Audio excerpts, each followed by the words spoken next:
Boa tarde, pessoal, estamos aqui direto da fazenda para mandar a nossa aula sobre estatística, uma parte de introdução para agora nosso caminho, colocarmos o pé nesse segundo bimestre, uma matéria que é bem interessante, que é muito cobrada dentro do Enem. Nós vamos depois ter uma aula sobre resolução de algumas questões do Enem, sobre os assuntos que envolvem a estatística. A gente vai ver que a maioria das questões tem uma tabela ou tem um gráfico estatístico para que a gente possa estar analisando, interpretando e obtendo a solução da questão, tudo bem? Bom, primeira coisa, a estatística ela é uma ferramenta matemática muito utilizada em vários setores da sociedade, organizando dados de pesquisas e apresentando de formas claras e objetivas. Bom, o que é o papel da estatística? É trazer a informação, apresentar a informação à população de forma bem clara, como a leitura de um gráfico que contém todas as informações que são essenciais para a sua compreensão. Bom, basicamente, na ideia da estatística, a gente delimita um tema ao que vai ser investigado. Dado esse tema delimitado, vamos procurar a população que tem interesse em receber aquela investigação. Aquele tema é direcionado a qual população, a que público? Determinada essa população, se ela for uma população muito grande, como é sempre a maioria dos casos, nós pegamos uma amostra populacional, um conjunto menor desta população, um conjunto menor de pessoas. A este conjunto menor é feita uma entrevista, uma coletagem de dados. A pergunta a ser feita é sobre uma variável a ser estudada. Variável aqui vai sempre estar relacionado ao que foi pesquisado. Essa variável, nós vamos ver mais à frente, que ela vai se classificar em dois tipos, qualitativa ou quantitativa. Bom, feito esse processo de coletagem de dados, essa coletagem de dados é agrupada em forma de tabela. Dada essa tabela, a gente vai considerar um gráfico que melhor possa ser representado nessa situação.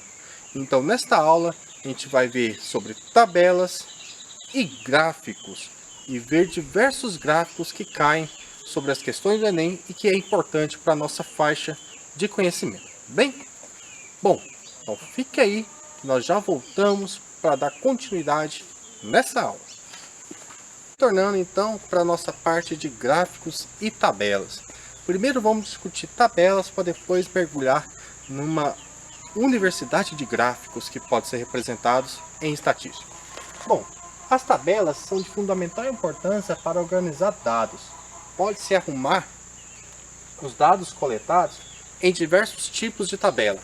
Aqui eu tenho um exemplo de uma tabela onde uma coluna é formada por nomes. E na segunda e terceira coluna eu tenho altura e peso.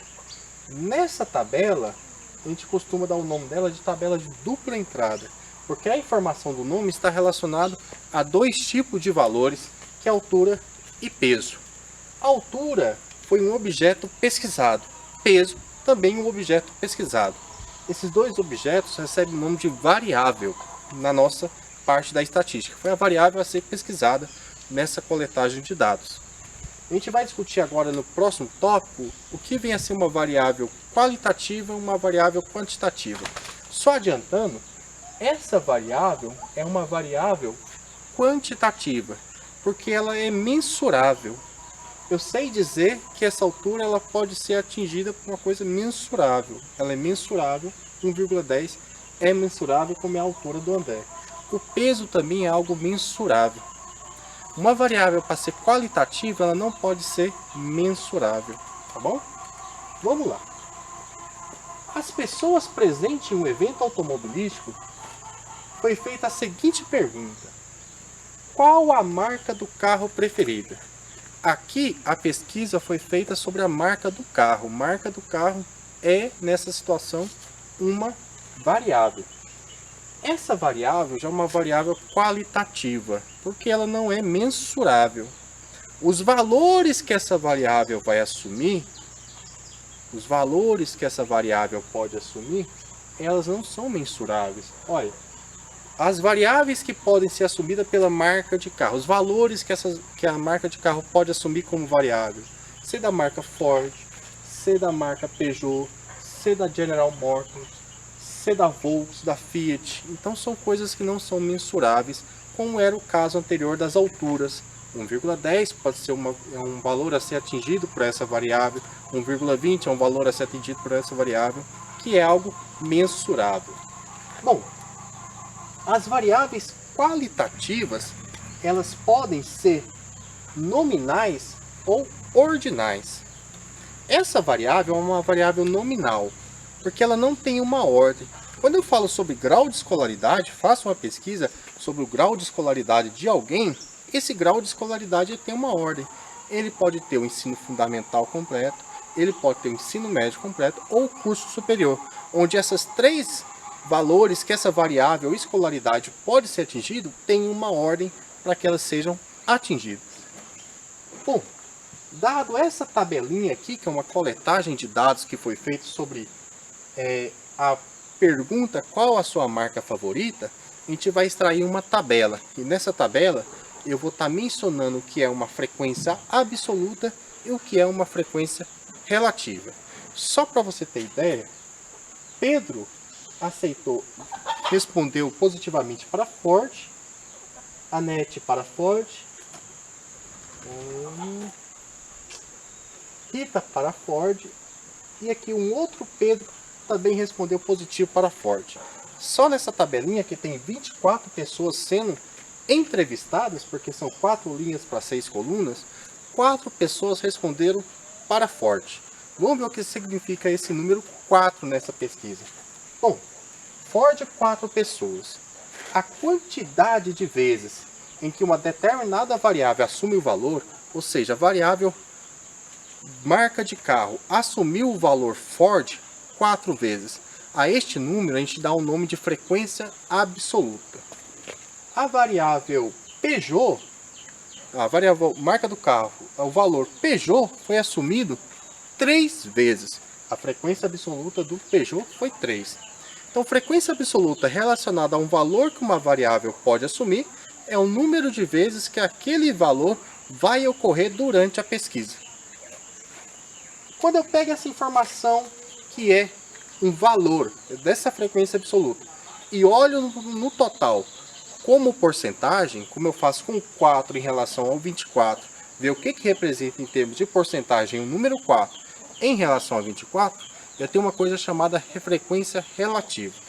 Então, para cada valor que eu tenho da frequência absoluta, eu posso usar uma regra de 3 e comparar esse valor em termos de porcentagem a 24, que foram 24 pessoas que foram entrevistadas nessa situação. A esse valor comparado e transformado em forma de porcentagem, eu tenho uma coisa chamada frequência relativa. 4 pessoas dentro de um objeto de 24 pessoas representa 16,7% de pessoas. Então, quando eu pego a frequência absoluta e transformo ela em porcentagem em relação ao total de entrevistados, eu tenho o que a gente chama de frequência relativa. Bacana? Vamos agora para a parte dos nossos gráficos, para entender como que essa situação ela é apresentada em vários tipos de gráficos usados na estatística. Nesta parte da aula, a gente vai caracterizar 5 tipos de gráficos que são mais frequentes na nossa faixa de conhecimento para o nosso nível que estamos hoje. Bom, o primeiro gráfico é o gráfico de linha ou segmento. Esses gráficos são basicamente utilizados para mostrar a evolução de uma certa variável ao passar do tempo. Então tem um gráfico aqui que ele mostra o nível de poluição durante os meses de janeiro a setembro de 2007. Ele é composto por 2 linhas, 2 segmentos. O segmento vermelho representa a poluição e o segmento azul representa a chuva. Quando a gente olha para esse gráfico, a gente já tira algumas interpretações. Quanto menor a quantidade de chuva, maior a quantidade de poluição. E quanto menor a quantidade de poluição, é porque está ocorrendo quantidade de chuva acima dessa quantidade. Então nós temos em algum momento dessa faixa que o número de poluição e o número de chuva praticamente ficou a mesma quantidade. O próximo tipo de gráfico que a gente vai ter contato é o gráfico de barras. O gráfico de barras é um gráfico com barras retangulares e os comprimentos proporcional aos valores que ele apresenta. As barras podem ser desenhadas na vertical, como é o nosso caso aqui, ou na horizontal. Quando é desenhada na vertical, a gente costuma chamar esse tipo de gráfico de coluna. Os valores que essas barrinhas recebem em relação ao eixo vertical, em termos da sua altura, é o que a gente chama de frequência. Quando essa frequência for a relativa, os valores vão estar em porcentagem, como é o caso do desenho. Quando for a frequência absoluta, vão ser valores numéricos absolutos. Esse gráfico mede a preferência do usuário, opinião versus informação. Então você tem uma coluna de opinião, uma coluna de informação jornalística. Cada uma dessas colunas tem uma cor diferente. Aí temos uma legenda. A coluna azul avalia pessoas de 18 a 25 anos. A coluna vermelha de 25 a 35 anos. E a coluna verde de 35 a 45 anos. Bom, o que é bacana nesse tipo de gráfico é que essa parte aqui da informação jornalística, ela sempre está maior que a opinião. Está dizendo que em todas as faixas etárias consideradas na situação, a opinião, a informação jornalística, ela é maior que a opinião por si só. Mas os gráficos são bem perto um do outro em termos do seu tamanho, então ela quase fica meio a meio. Mas esse é o tipo de interpretação que a gente tem que ter para esse tipo de gráfico. Se são acarretados por legenda, a legenda por si só ela nos ajuda a ilustrar o que está acontecendo com este gráfico. Bom, o próximo gráfico que a gente tem é o famoso gráfico de pizza, que a gente chama também na parte literal de gráfico de setores. O que representa o gráfico de pizza? Ele é um gráfico circular, que é um diagrama circular que os valores de cada categoria estatística representados são proporcionais às respectivas medidas dos ângulos. Então, para que eu possa construir um tipo de gráfico desse, primeiro, a situação ela tem que ser aceitável para a gente poder formular um tipo de gráfico assim. Geralmente gráficos que eu posso representar por barras, por uma única barra ou por várias barras coloridas, eu consigo fazer esse gráfico virar um gráfico de pizza também.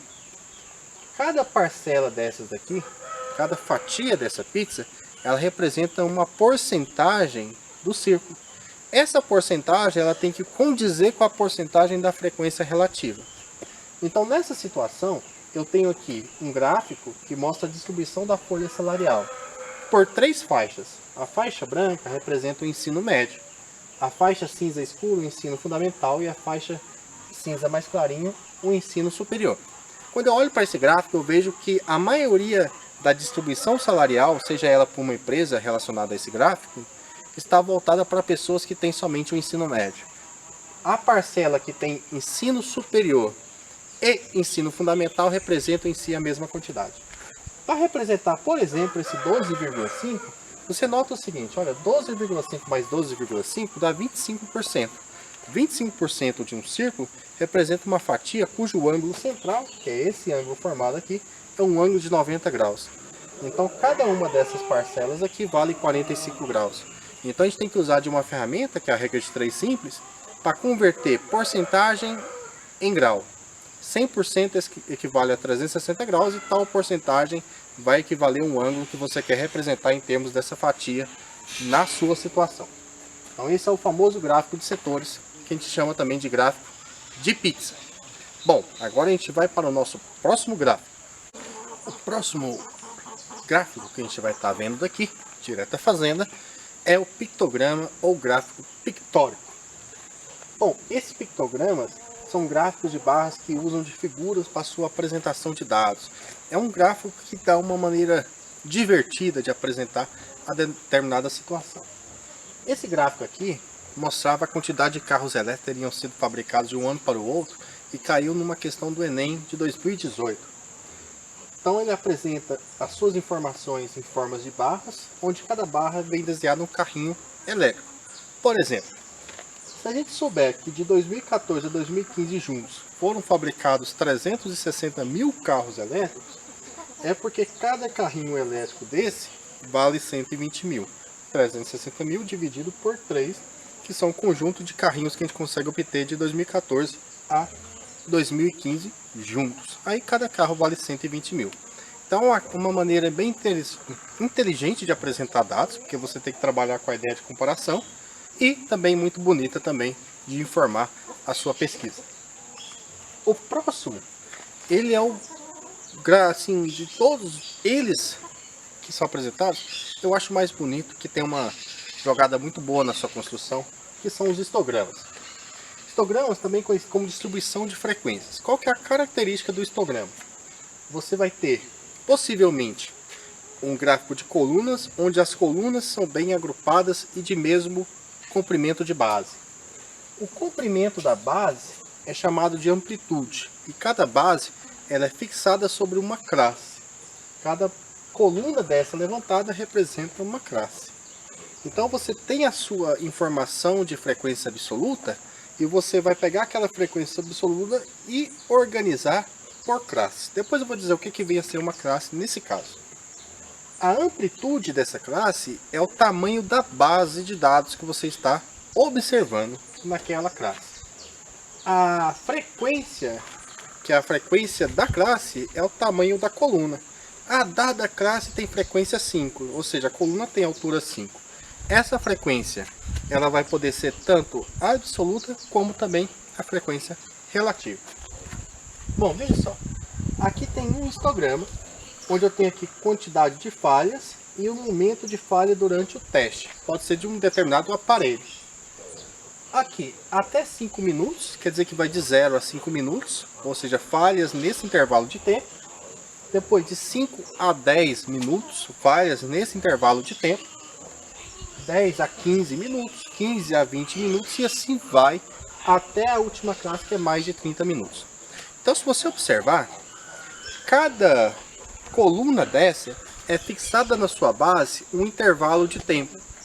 Por exemplo, aqui vai de 10 a 15 minutos, faz análise de todas aquelas falhas que ocorreram no período de 10 a 15 minutos, num tamanho de 5 minutos de tempo. Esse intervalo é a amplitude da classe. O que é a classe nesse caso? É o intervalo que vai de 10 a 15 minutos. Essa é uma classe. Todas as classes aqui elas têm a mesma amplitude. Isso faz com que seu histograma fique com as colunas, com as bases dos retângulos, todos de mesma dimensão. O que vai mudar é a frequência, que é a altura dos retângulos. Então, quando você faz embaixo, no seu eixo horizontal, uma distribuição de frequência, isto é, quero pegar, nesse caso, um intervalo que vai de 0 a 30 minutos e colocá-los como faixas de 5 em 5 minutos, eu estou fazendo uma distribuição de frequência. Eu tenho, então, um histograma. Tranquilo? Dado o histograma, se você determinar pontos médios sobre o histograma, sobre cada retângulo, o que seria um ponto médio nesse caso? Veja só. Essa faixa aqui tem como ponto médio 1,52. É a média dos extremos da faixa. Naquele exemplo anterior, uma faixa aqui é de 10 a 15 minutos. O ponto médio estaria exatamente no 12,5 minutos. Como que eu obtenho isso? Pego o ponto inferior, que é 10 da classe, mais os 15, que vira 25, divide por 2, que dá 12,5 minutos. Então você traça um ponto médio sobre cada classe e faz a junção poligonal, segmentos retilíneos ligando um ponto ao outro. Esse polígono formado ele é o polígono de frequência da sua situação, do seu exemplo. Bom? Então, todo histograma você pode traçar o polígono de frequência. É costume que esse polígono de frequência seja representado de forma disjunta do histograma. O que quer dizer isso? Eu desenho o histograma, represento o polígono de frequência, mas depois eu vou lá e apago o polígono de frequência, ou apago o histograma, para que fique somente o polígono de frequência. Bom, uma outra situação está aqui. Ó. Eu tenho aqui uma tabela. Essa tabela aqui tem informações distribuídas em classe. Aqui está indo para a estatura em centímetros de algumas pessoas. De 150 a 154 centímetros, que é 1,5 m a 1,54 m. Essa faixinha que aparece uma imagem tipo de um T deitado, indica que as medidas vão de 150, inclusive o 150, e não vão chegar à medida 154, mas somente próximo a 154. O ponto médio dela é a medida 150 mais 154 dividido por 2, que vai dar 152. Se você notar, de 150 para 154 tem uma diferença de 4 centímetros. Então a amplitude dessa classe é de 4 centímetros, que é a diferença do ponto final dela até o ponto inicial. Todas as classes aqui têm suas informações em amplitude de 4 centímetros. Aí é feita a sua representação. A medida obtida nos eixos verticais está relacionada à frequência. Por exemplo, a medida que vai de 150 a 154 foi obtida para 4 pessoas. O ponto médio dessa medida é 152, está traçado aqui o seu ponto médio. Em cada classe foi traçado o seu ponto médio e foi desenhado o polígono de frequência sobre essa classe. Não existe um pedido para que você sempre feche o polígono de frequência com o eixo horizontal. O que quer dizer isso? Dá continuidade a esse segmento fechando aqui no zero e fechando sobre o eixo horizontal. Pode sempre deixar essa curva aberta mesmo, mas se quiser fechar fica uma coisa mais vistosa ao olho de quem está vendo essa situação. E nem é também uma obrigação que ela tenha um formato quase de uma parábola. Curvas desse tipo, elas têm de ser bem especial, que a gente vai estudar mais na frente, tem a ver com a parte de probabilidade, tá bom? A gente fica por aqui com as nossas aulas sobre gráficos, depois eu venho com uma sequência de questões para a gente poder resolver, e também uma questão só para construir um histograma e um polígono de frequência. Até mais, fiquem em paz.